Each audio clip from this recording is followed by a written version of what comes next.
इटावा में एक बार फिर जाति आतंक का नया रूप देखने को मिला है। यादव समाज के कथावाचक को जिस तरह बर्बरता से उनके साथ जाति के नाम पर कलंक किया गया, उनके साथ मानवता के हद तक पार करके उनकी बेइज्जती की गई।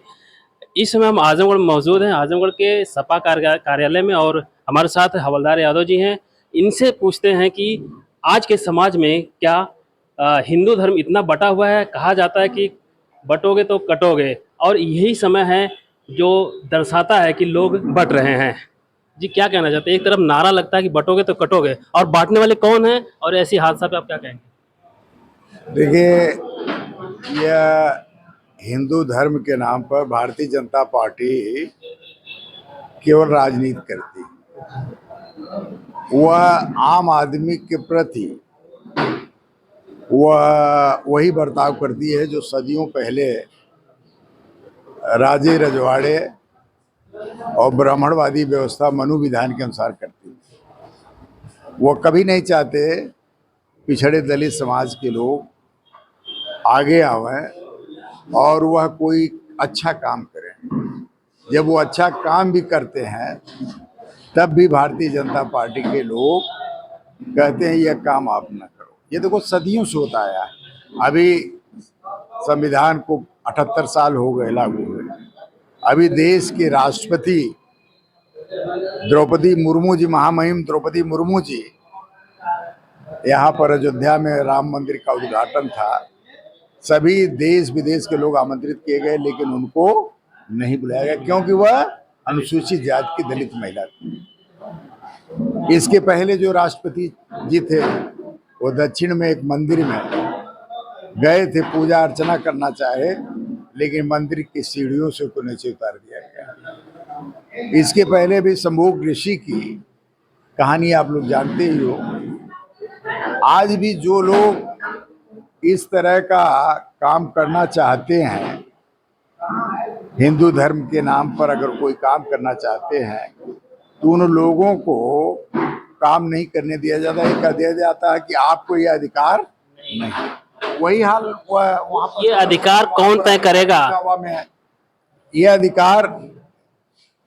अधिकार तय करने वाले कुछ लोगों को ठीका है, भगवान ने ठीका दिया है, और वह ठीका कुछ समाज के लोगों को मिला है। वो ठेकेदार लोग नहीं चाहते कि दूसरे जात के लोग पूजा पाठ करें, धर्म की बात करें। हम धर्म मानने के लिए हमको कहेंगे, लेकिन धर्म में काम काज बटाने के लिए वो कभी हमको अवसर नहीं देना चाहते।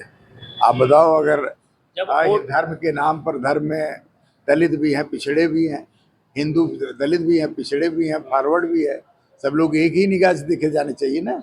तो अगर वाकई धर्म सबके लिए है, हिंदू धर्म सबके लिए है, तो फिर मंदिरों में पुजारी क्यों एक जाति का होता है? सबको, सभी जातियों के लोगों को पुजारी रखना चाहिए। तो यह निश्चित तौर पर यह दमन और शोषण का हथियार है धर्म, और सदियों से इस शोषण लोग करते आए हैं और आज भी उसी परंपरा को कायम करना चाहते हैं। आज की ब्रेकिंग न्यूज़ है कि यादव समाज के कुछ लोग वहां पर इकट्ठा होकर पथराव किए हैं। गांव में पुलिस की गाड़ियां तोड़ी गई हैं, लोग गांव में घुस गए थे। तो इस पर आप क्या क्या राय है? देखिए, गुस्सा जायज़ है, और निश्चित तौर पर अब पिछड़ा दलित समाज समझ चुका है कि उसका हित कहाँ है और वह हिंदू धर्म में किस स्थान पर, किस पायदान पर है।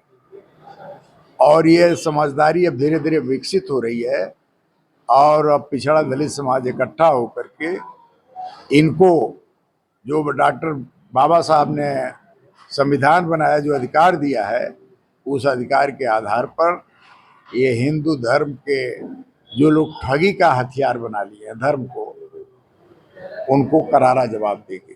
अखिलेश जी कह चुके हैं कि जब कथा कोई भी कह सकता है तो सुन क्यों नहीं सकता है, या सुन सकता है तो कह क्यों नहीं सकता है? बिल्कुल सही बात है भाई। अगर हम हिंदू हैं तो अगर कथा सुन सकते हैं तो कथा कह भी सकते हैं। ये हमको क्यों रोका जाएगा?